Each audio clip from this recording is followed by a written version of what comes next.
Selamat datang dan selamat bergabung mengambil bagian dalam ibadah rumah tangga tengah minggu pada saat ini. Arahkanlah hati dan pikiranmu kepada Tuhan. Marilah kita bersaat teduh. Saat teduh dimulai.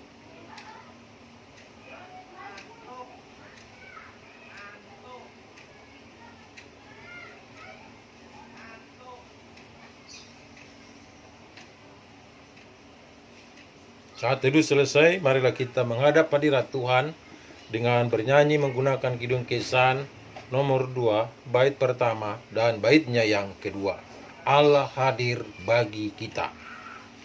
Allah hadir bagi kita dan hendak memberi berkat, melimpahkan kuasa Roh-Nya bagai hujan yang lebat. Dengan Roh Kudus ya Tuhan, umat-Mu berkatilah, perbarui hati kami, oh curahkan kurnia. Allah hadir, sungguh hadir di jemaat-Nya yang kudus, biar kasih karunia-Nya menyegarkan kita terus. Dengan Roh Kudus ya Tuhan, umat-Mu berkatilah, perbarui hati kami, oh curahkan kurnia. Marilah kita habiskan ibadah ini dengan mengikuti perkataan ini di dalam hati masing-masing. Ibadah tengah minggu yang dilakukan di dalam keluarga masing-masing anggota gereja Tuhan hanya terjadi di dalam nama Allah Pencipta, Allah Anak, dan Allah Roh Kudus. Turunlah atas saudara sekalian kasih karunia dan damai sejahtera dari Allah Bapa dan Tuhan kita Yesus Kristus. Amin. Mari kita membaca litani sebagaimana tertulis di dalam Amsal pasalnya yang ke-14. Pembacaannya pada ayat 1 sampai ayatnya yang ke-27. Demikian firman Tuhan. Perempuan yang bijak mendirikan rumahnya, tetapi yang bodoh meruntuhkannya dengan tangannya sendiri. Siapa berjalan dengan jujur takut akan Tuhan, tetapi orang yang sesat jalannya menghina Dia. Di dalam mulut orang bodoh ada rotan untuk punggungnya, tetapi orang bijak dipelihara oleh bibirnya. Kalau tidak ada lembu, juga tidak ada gandum, tetapi dengan kekuatan sapi banyaklah hasil.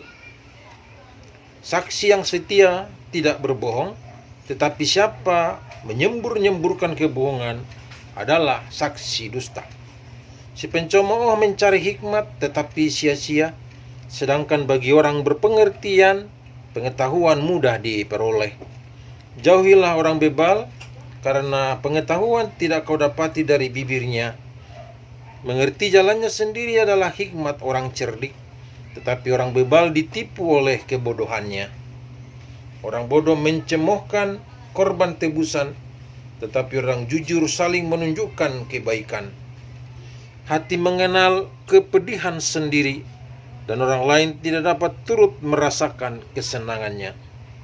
Rumah orang fasik akan musnah, tetapi kemah orang jujur akan mekar. Ada jalan yang disangka orang lurus, tetapi ujungnya menuju maut. Di dalam tertawa pun hati dapat merana, dan kesukaan dapat berakhir dengan kedukaan. Orang yang murtad hatinya menjadi kenyang dengan jalannya, dan orang yang baik dengan apa yang ada padanya. Orang yang tak berpengalaman percaya kepada setiap perkataan, tetapi orang yang bijak memperhatikan langkahnya. Orang bijak berhati-hati dan menjauhi kejahatan, tetapi orang bebal melampiaskan nafsunya dan merasa aman. Siapa lekas naik darah berlaku bodoh, tetapi orang yang bijaksana bersabar. Orang yang tak berpengalaman mendapat kebodohan, Tetapi orang yang bijak bermahkotakan pengetahuan. Orang jahat tunduk di dekat orang baik, orang fasik di depan pintu gerbang orang benar. Juga oleh temannya, orang miskin itu dibenci, tetapi sahabat orang kaya itu banyak. Siapa menghina semuanya berbuat dosa. Tetapi berbahagialah orang yang menaruh belas kasihan kepada orang yang menderita. Demikian litani kita, terpujilah Tuhan. Amin. Kita kembali bernyanyi memuji Tuhan dengan Kidung Kesan nomor 2, baitnya yang ketiga dan baitnya yang keempat. Allah hadir, oh percaya dan berdoa padanya, agar kita dikobarkan oleh nyala kasih-Nya.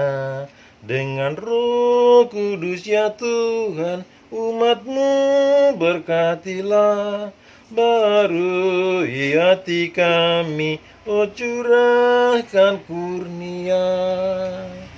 Penebus, dengarkan kami yang padamu berseru. Buka tingkap anugerah-Mu, berikanlah berkat penuh. Dengan Roh Kudus ya Tuhan, umat-Mu berkatilah. Perbarui hati kami, oh curahkan kurnia. Marilah kita masuk di dalam pemberitaan firman Tuhan. Kita siapkan pemberitaan firman Tuhan dari surat Paulus kepada jemaat di Filipi pasal 2 ayat 12 sampai 18. Sebelum kita membaca dan merenungkannya, marilah kita berdoa bersama-sama. Ya Tuhan, ya Allah, hidup kami terletak di dalam kebenaran sabda-Mu. Berilah kami kerinduan, kepekaan, dan kesungguhan untuk mendengar, belajar, merenungkan, menghayati, dan membagikannya, sehingga setiap firman yang kami dengar menjadi berkat yang mengubahkan, memperbaharui, mempersatukan, dan menjadi berkat bagi semua orang. Berfirmanlah kepada kami di sini, karena kami telah sedia untuk mendengar. Dalam nama Yesus Kristus kami berdoa. Amin. Pemberitaan firman Tuhan dari surat Paulus kepada jemaat Filipi pasal 2 ayat 12 sampai 18. Demikian firman Tuhan. Hai saudara-saudaraku yang kekasih, kamu senantiasa taat. Karena itu, tetaplah kerjakan keselamatanmu dengan takut dan gentar, bukan saja seperti waktu aku masih hadir, tetapi terlebih pula sekarang waktu aku tidak hadir. Karena Allah lah yang mengerjakan di dalam kamu baik kemauan maupun pekerjaan menurut kerelaannya. Lakukanlah segala sesuatu dengan tidak bersungut-sungut dan berbantah-bantahan, supaya kamu tiada beraib dan tiada bernoda, sebagai anak-anak Allah yang tidak bercela di tengah-tengah angkatan yang bengkok hatinya dan yang sesat ini, sehingga kamu bercahaya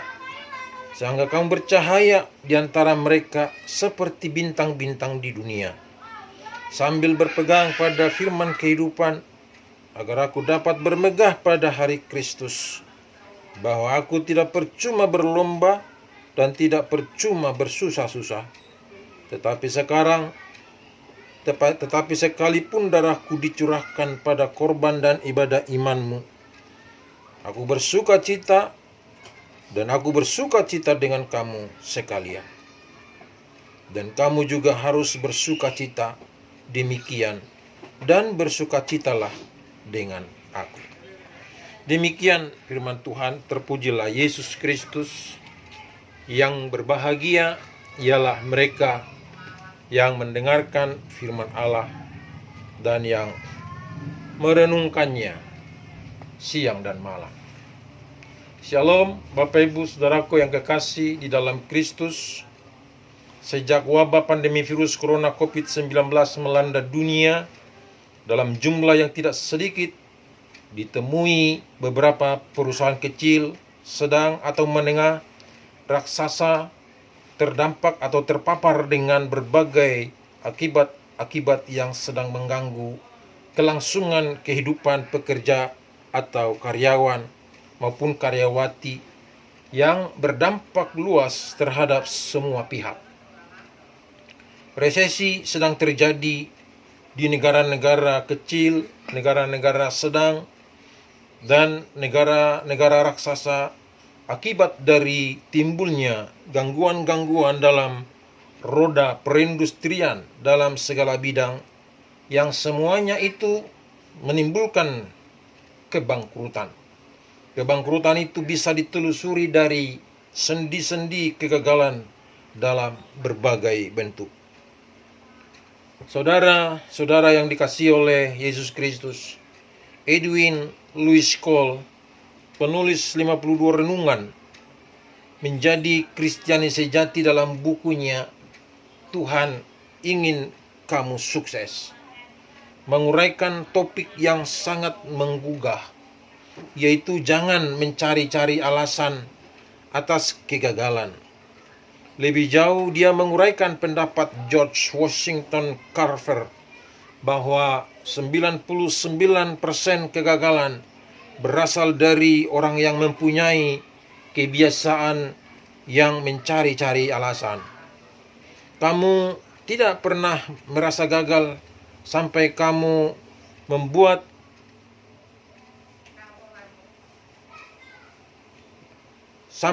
mulai menyalahkan orang lain. Berhentilah menyalahkan orang lain. Kamu akan mengetahui bahwa ketika kamu menjadi begitu mahir membuat-buat alasan, maka kamu tidak akan mahir sedikit pun dalam hal lainnya. Mencari-cari alasan tidak lain senjata bagi orang yang tidak mempunyai tujuan atau visi yang dia gunakan untuk membangun momentum kehampaan yang besar. Saudara-saudaraku yang dikasihi oleh Tuhan Yesus Kristus, sebagian besar orang akan belajar dari kesalahan-kesalahannya jika mereka tidak begitu sibuk untuk menyangkal dan membela dirinya. Kata Daryl Pfizer, "Aku melihat sekarang ini mereka yang mengakui kesalahannya jauh lebih maju daripada orang-orang yang membuktikan bahwa dirinya benar. Ini bagaikan racun bagi makanan, alibi-alibi untuk membangun kehidupan yang produktif." Amsal 14 ayat 23 mengatakan, "Dalam tiap jerih payah ada keuntungan, tetapi kata-kata belaka mendatangkan kekurangan saja." Willis Whitney mengatakan, "Beberapa orang memiliki jutaan alasan mengapa mereka tidak melakukan apa yang ingin mereka lakukan, ketika sesungguhnya mereka hanya membutuhkan satu alasan mengapa mereka bisa melakukan apa yang ingin mereka lakukan." Temukan satu alasan mengapa kamu bisa melakukan apa yang ingin kamu lakukan. Saudara-saudara yang dikasihi oleh Tuhan Yesus Kristus, salah satu alibi terbesar adalah penyesalan. Jangan tinggalkan penyesalan di tempat yang salah. Bawalah semua penyesalanmu dalam arena yang sesungguhnya, yaitu dalam permainan kehidupan ini. Samsert Mogem mengatakan, "Hal paling berharga yang aku pelajari dari kehidupan adalah menyesali apapun. Hilangkan semua penyesalanmu." Aku percaya bahwa masyarakat luas hidup dalam penyesalan yang mereka sembunyikan. Sebagaimana Catherine Mansfield katakan, penyesalan itu hanya akan membuang-buang energimu. Kamu tidak bisa membangun kesuksesan di atas penyesalan. Penyesalan hanya baik untuk berkubang, bukan tempat yang tepat untuk berjuang. Sesungguhnya ribuan penyesalan tidak akan mampu membayar satu kegagalan sekalipun. Cerahkan hidupmu sehingga satu-satunya tulisan di atas batu nisanmu adalah tidak ada penyesalan sama sekali. Saudara-saudara yang dikasihi oleh Yesus Kristus, ketika seorang pemenang membuat suatu kesalahan, dia mengatakan, "Aku salah." Atau kamu justru akan mengatakan, "Ini bukan kesalahanku." Seorang pemenang menjelaskan kegagalannya, tetapi seorang pecundang akan membuat alasan-alasan untuk menutupi kegagalannya. Banyak orang tidak kekurangan untuk membuat alasan. Kata "tidak bisa" sesungguhnya berarti bahwa kamu tidak mau mencoba. Kata "tidak bisa" adalah kata terburuk yang pernah ditulis atau diucapkan. Ia memiliki dampak bahwa negatif yang lebih berbahaya dibanding fitnah adalah kebohongan. Tidak bisa adalah alasan terburuk dan musuh nomor satu dari kesuksesan. Saudara-saudara yang dikasihi oleh Tuhan Yesus Kristus, kita mempunyai banyak alasan atas kegagalan yang menimpa kita. Tetapi itu bukan satu-satunya alasan. Ralph Waldo Wilson mengatakan, alasan selalu menggantikan kemajuan. Lakukanlah segala sesuatu dengan tidak bersungut-sungut dan berbantah-bantahan, supaya kamu tiada beraib dan tiada bernoda. Filipi 2 ayat 14-15. Alibi dan alasan seharusnya dilenyapkan, bukannya diawetkan. Alasan-alasan seperti ini sama sekali tidak memiliki tempat di hadapan Tuhan. Dia yang memaafkan dirinya selalu akan menyalahkan dirinya, karena sikap menyangkal itu justru akan melipat gandakan kesalahannya. Saat-saat terbaik dalam kehidupanmu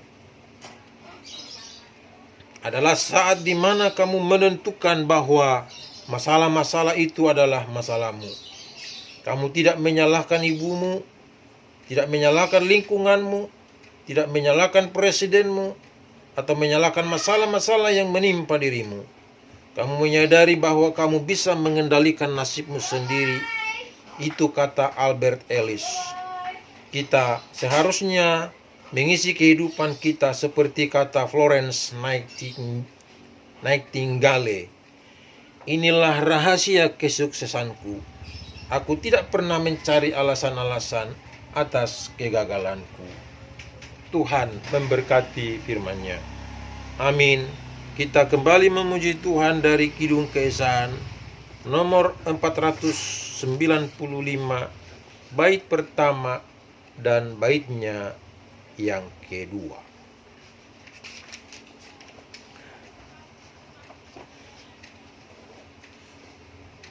Kidung Keesahan 495, kita menyanyikan bait pertama dan baitnya yang kedua. Bila topan keras melanda hidupmu. Kita mulai. Bila topan keras melanda hidupmu, bila putus asa dan letih lesu, berkat Tuhan satu-satu hitunglah, kau niscaya kagum oleh kasih-Nya. Berkat Tuhan mari hitunglah, kau kan kagum oleh kasih-Nya. Berkat Tuhan mari hitunglah, kau niscaya kagum oleh kasih-Nya. Adakah beban membuat kau penat? Salib yang kau pikul menekan berat. Hitunglah berkat-Nya pasti kau lega, dan bernyanyi terus penuh bahagia. Berkat Tuhan mari hitunglah, kau kan kagum oleh kasih-Nya. Berkat Tuhan mari hitunglah, kau niscaya kagum oleh kasih-Nya. Marilah kita berdoa. Siapa kita berdoa? Tuhan Allah yang Maha Kuasa, Bapa kami di dalam Yesus Kristus, kami menyadari betapa hidup ini terbuang percuma karena selalu banyak penyangkalan-penyangkalan dan alasan-alasan yang kami buat yang tidak pada tempatnya. Sehingga kami gagal mengerjakan keselamatan yang Tuhan anugerahkan dalam hidup kami. Keselamatan adalah bagian yang terindah dan terbesar yang dianugerahkan oleh Tuhan. Namun sering sekali tidak mendapat tempat yang layak di hati kami. Oleh karena banyaknya alibi, banyaknya alasan, penyangkalan, dan berbagai-bagai dalih-dalih yang kami kerjakan. Hari ini berikan kami agar mampu bertobat, mengembalikan fungsi arti kehadiran keselamatan di dalam diri kami. Mampukan kami untuk bangkit agar setiap kegagalan kami akui dengan tulus, supaya kami dapat bangkit dan dapat terus hidup di dalam mengerjakan keselamatan yang daripada-Mu. Bapa di dalam Yesus Kristus, berkatilah pemerintah yang terus berjuang memutus mata rantai penyebaran virus COVID-19, virus corona. Berkati jugalah seluruh masyarakat luas agar ikut berlomba-lomba, berpartisipasi, menggunakan masker, desinfektan, menjaga jarak, dan menjauhi segala kerumunan-kerumunan. Dan biarlah kegiatan-kegiatan selama stay at home berlangsung, menciptakan damai sejahtera dan sukacita di dalam kehidupan pribadi bahkan keluarga. Ya Tuhan, ya Allah, kami berdoa bagi yang sakit, pulihkan dan sembuhkan. Kami berdoa bagi orang yang mengalami berbagai tekanan perekonomian, Tuhan memberikan solusi jalan keluar. Bagi mereka yang tidak dapat makan oleh karena tidak mendapat penghasilan, kami datang kepadamu. Tuhan beri jalan keluar, sehingga mereka tidak frustrasi, tetapi terus bersemangat menjalani hidupnya hari demi hari. Kami serahkan hidup kami dan masa depan kami. Tuhan terus menjaga, menuntun, menaungi seluruh hidup dan keyakinan kami. Inilah doa kami Bapa yang kami naikkan kepadamu. Hanya di dalam nama Yesus Kristus Tuhan yang telah mengajar kami berdoa bersama-sama. Bapa kami yang di sorga, dikuduskanlah namamu. Datanglah kerajaan-Mu, jadilah kehendak-Mu di bumi seperti di sorga. Berikanlah kami pada hari ini makanan kami yang secukupnya, dan ampunilah kami atas kesalahan kami, seperti kami juga mengampuni orang yang bersalah kepada kami. Dan janganlah membawa kami ke dalam pencobaan, tetapi lepaskanlah kami daripada yang jahat, karena Engkaulah yang punya kerajaan dan kuasa dan kemuliaan sampai selama-lamanya. Amin. Mari kita akhiri ibadah ini dengan kembali bernyanyi dari Kidung Keesahan 495. Kita menyanyikan baitnya yang ketiga dan juga baitnya yang keempat. Kidung Keesahan 495, bait 3 dan 4. Bila kau memandang harta orang lain, ingat janji Kristus yang lebih permai. Hitunglah berkat yang tidak terbeli, milikmu di surga tiada terperi. Berkat Tuhan mari hitunglah, kau kan kagum oleh kasih-Nya. Berkat Tuhan mari hitunglah, kau niscaya kagum oleh kasih-Nya. Dalam pergumulanmu di dunia, janganlah khawatir, Tuhan adalah. Hitunglah berkat sepanjang hidupmu, yakinlah malaikat menyertaimu. Berkat Tuhan mari hitunglah, kau kan kagum oleh kasih-Nya. Berkat Tuhan Mari hitunglah, kau niscaya kagum oleh kasih-Nya. Arahkanlah hati dan pikiranmu kepada Tuhan dan terimalah berkat daripada Tuhan. Kasih karunia Tuhan Yesus Kristus dan kasih setia dari Allah Bapa dan persekutuan di dalam Roh Kudus menyertai, melindungi hingga memberkati saudara sekalian dari saat ini sampai selama-lamanya. Amin. Bapa, terima kasih. Bapa, terima kasih.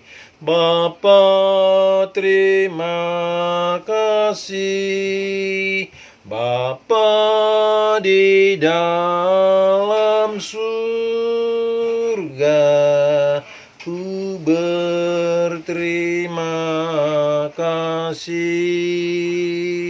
Amin.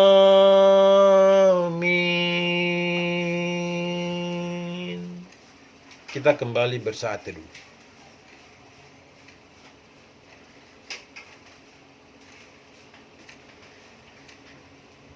Saat teduh selesai.